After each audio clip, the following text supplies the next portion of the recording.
السلام علیکم، میں طالب سبحانی حج ٹرینر ایک بار پھر آپ کا اس نئی ویڈیو میں خیر مقدم کرتا ہوں۔ آج ویڈیو بہت امپورٹنٹ ہے۔ آج ہم بات کریں گے کہ حج کمیٹی آف انڈیا کی سائٹ پر جب آپ نے فارم بھرا تھا اس وقت آپ نے کیٹرنگ کو آپٹ کیا تھا، یعنی کیٹرنگ کو یس کیا تھا، تو کیا حج کمیٹی آف انڈیا آپ کو کیٹرنگ پرووائڈ کرے گی یا نہیں کرے گی، اس کو جانیں گے۔ پھر اس کے بعد ہم بات کریں گے کہ اس بار حج کمیٹی آف انڈیا اور سعودی گورنمنٹ آف انڈیا کی سعودی گورنمنٹ کی طرف سے جو ایک فرمان آیا ہے کہ اس بار کچن فیسلٹیز آپ کو نہیں ملے گی، تو اس سے حاجیوں کی کیا کیا تکلیفیں بڑھیں گی، کہاں کہاں حاجیوں کو پریشانی ہوگی، اس کے بارے میں بھی بات کریں گے۔ پھر اسی ویڈیو میں ہم بات کریں گے کہ حج کمیٹی آف انڈیا تو کیٹرنگ دے گی یا نہیں دے گی، لیکن اگر نہیں دیتی ہے تو اس کے لیے پھر آپ کو کیٹرنگ کے لیے کہاں کانٹیکٹ کرنا پڑے گا، اس کو بھی ہم آگے بتائیں گے۔ پھر اسی ویڈیو میں ہم بات کریں گے کہ اب حاجیوں کو کھانے کے لیے کہاں کہاں بھٹکنا پڑے گا اور ان کو کھانا کہاں مل سکتا ہے۔ ویڈیو پورا دیکھیے گا اور ایک ایک چیز کو باریکی سے سمجھیے گا۔ اس لیے میں کہتا ہوں کہ اگر آپ کو لگتا ہے کہ میں آپ کو یوزفل انفارمیشن دے رہا ہوں، سٹیک انفارمیشن دے رہا ہوں اور ان ایڈوانس انفارمیشن دے رہا ہوں، تو پھر میری درخواست ہے میرے چینل کو سبسکرائب کیجیے، لائک کیجیے، شیئر کیجیے اور زیادہ سے زیادہ لوگوں میں اس کو فارورڈ کیجیے تاکہ ان کو بھی فائدہ ہو سکے۔ چلیے سب سے پہلے ہم بات کرتے ہیں کہ جن لوگوں نے حج کمیٹی آف انڈیا کی سائٹ پر جب فارم بھرا تھا اس وقت آپٹ کیا تھا یس، یعنی کہ ہم کو کیٹرنگ چاہیے، تو یہ چیز میں آپ کو کلیئر کر دوں کہ حج کمیٹی آف انڈیا آپ کو اس بار کیٹرنگ نہیں دینے جا رہی ہے، یعنی کہ آپ کو catering services Hajj committee of India کی طرف سے نہیں ملے گی۔ اب یس کیا ہو یا نو کیا ہو اس کے کوئی معنی نہیں رکھتے، کیٹرنگ آپ کو نہیں ملے گی، حج کمیٹی اس کے لیے کوئی انتظام نہیں کر رہی ہے۔ دوسری بات، کچن نہ ہونے کی وجہ سے حاجیوں کو اب پریشانیوں کا اور مزید سامنا کرنا پڑے گا، اور کس طرح کی پریشانیاں آئیں گی وہ میں آپ کو بتا دوں۔ ایک تو ویسٹیج آف ٹائم بہت ہوگا، یعنی کہ ایک لمبی لمبی لائنیں آپ کو ہوٹلوں پہ لگانی پڑیں گی کھانا کھانے کے لیے۔ دوسرے، ہوٹلس میں فوڈ کی کوالٹی بھی خراب ہوگی، کیونکہ نمبر آف حاجیز جب بڑھ جائیں گے تو اس کی کوالٹی خراب ہوگی اور ہو سکتا ہے کہ کھانا مہنگا بھی ہو جائے۔ تو یہ طرح کی پریشانیاں ہیں جو حاجیوں کو اس بار آ سکتی ہیں۔ پھر اس کے بعد ہم بات کرتے ہیں کہ اگر آپ خود سے کیٹرنگ سروس ہائر کرنا چاہتے ہیں تو دیکھیے جو وہاں پر کیٹرنگ سروسز والے ہیں تو ابھی ان کو پرمیشن نہیں ملی ہے، کیونکہ ابھی حج کمیٹی آف انڈیا نے یہ اناؤنس کیا ہے کہ نہ تو کیٹرنگ ہوگی نہ ہی کچن ہوگا۔ تو اب وہاں کی جو کیٹرنگ سروسز ہیں وہ اپروچ کر رہی ہیں کونسلیٹ جنرل آف انڈیا کو کہ آپ ہمیں لائسنس دے دیے تاکہ ہم انڈین حاجیوں کو کیٹرنگ سروسز پیکٹ کی فارم میں، یعنی کہ کھانا آپ کو پیکٹ کی فارم میں آپ کے روم پر پہنچا دیا جائے ان لوگوں کو جو ہم سے کانٹیکٹ کریں گے۔ تو دیکھیے 7 یا 8 ایسے کیٹرنگ سروسز ہیں جو مکہ میں اور 3-4 ایسی ہیں جو مدینہ میں کیٹرنگ سروسز اویلیبل ہیں۔ جب یہ فائنل ہو جائے گا تو ان کے کانٹیکٹ نمبر میں آپ کو نیکسٹ ویڈیو میں، جب بھی ویڈیو آئے گی انشاءاللہ آپ کو بتا دیا جائے گا، جب ان کے کانٹیکٹ نمبر مل جائیں گے مجھ کو اور ان کے لائسنس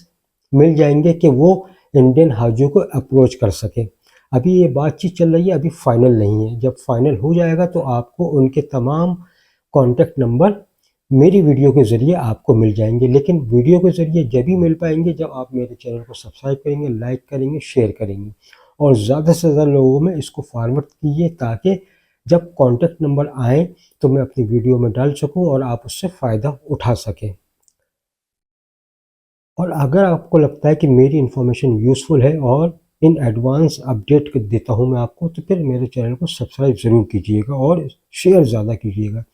کمنٹس لکھیے، جو بھی آپ کے سوالات ہیں میں انشاءاللہ جواب دیتا رہوں گا۔ بیل بٹن دبائیے، جب ویڈیو آئے گی تو آپ کو نوٹیفیکیشن آتا رہے گا۔ اب حاجیوں کے لیے صرف کھانا عزیزیہ میں ہوٹلوں سے ہی ملے گا،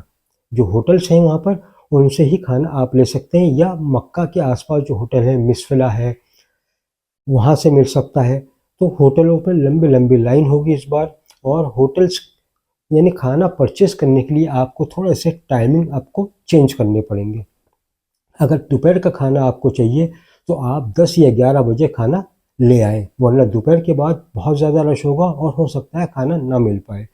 اسی طریقے سے جب رات کا کھانا آپ کو ضرورت ہو تو آپ مغرب سے پہلے کھانا لے آئیں اپنے کمرے پر، ورنہ پھر آپ کو کھانا نہیں مل پائے گا، ورنہ لمبی لمبی لائنیں لگانی پڑیں گی، اس میں ٹائم کی ویسٹیج ہوگی اور پیسہ بھی زیادہ خرچ ہوگا۔ میں نے ایک کیلکولیشن کیا ہے کہ تقریباً 35 دن کا اگر میں ایوریج لگاؤں،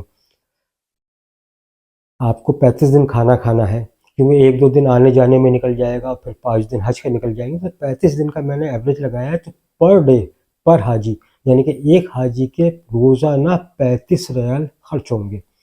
اور 35 دن کے تقریباً یہ سعودی ریال بنتے ہیں 1225 ریال۔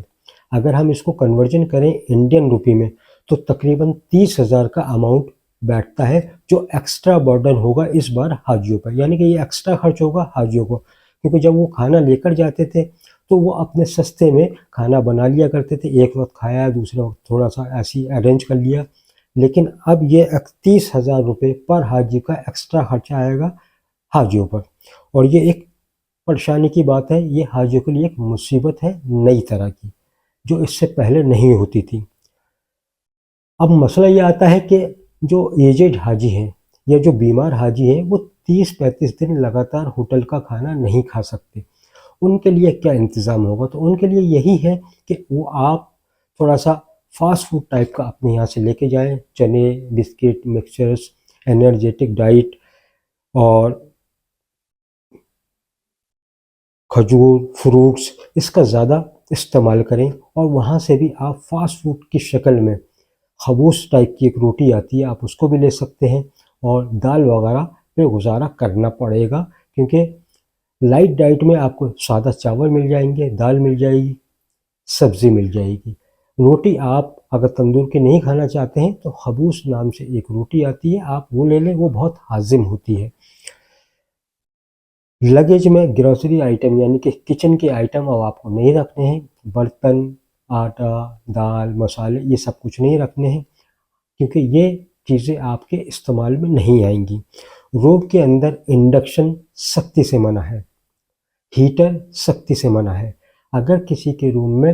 انڈکشن یا ہیٹر پایا گیا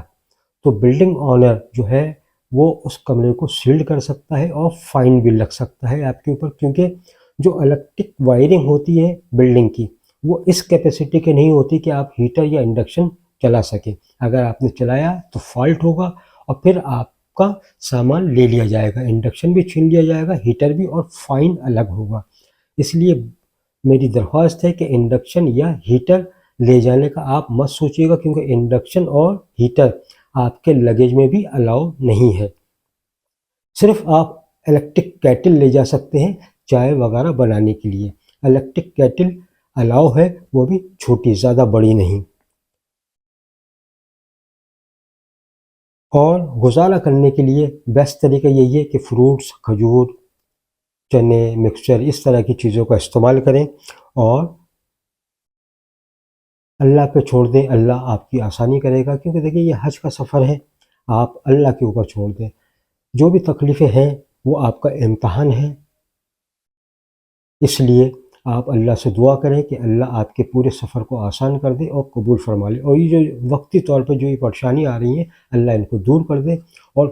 کچن نہ ہونے کی وجہ سے جو کھانا آپ نہیں بنا پائیں گے اس کی وجہ سے جو تکلیف ہوگی، اللہ سے دعا کیے کہ اللہ اس میں آسانی کرے اور آپ کو اور آسانی کر دے، تاکہ آپ کا حج کا سفر پورا بہت اچھے سے گزرے۔ اور اگر آپ کو لگتا ہے کہ میں پھر وہی درخواست کر رہا ہوں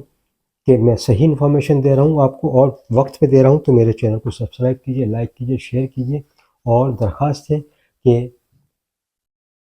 جو حاجی اس بار جا رہے ہیں اللہ ان کے پورے سفر کو آسان کر دے، قبول فرما لے، آمین ثم آمین۔ آپ بھی کمنٹ باکس میں آمین ضرور لکھتے رہیے گا، اور مجھے، میری فیملی کو بھی اپنی دعاؤں میں یاد رکھیے گا، تاکہ اللہ مجھے حوصلہ دے کہ میں آپ کی اسی طریقے سے خدمت کر سکوں۔ یہ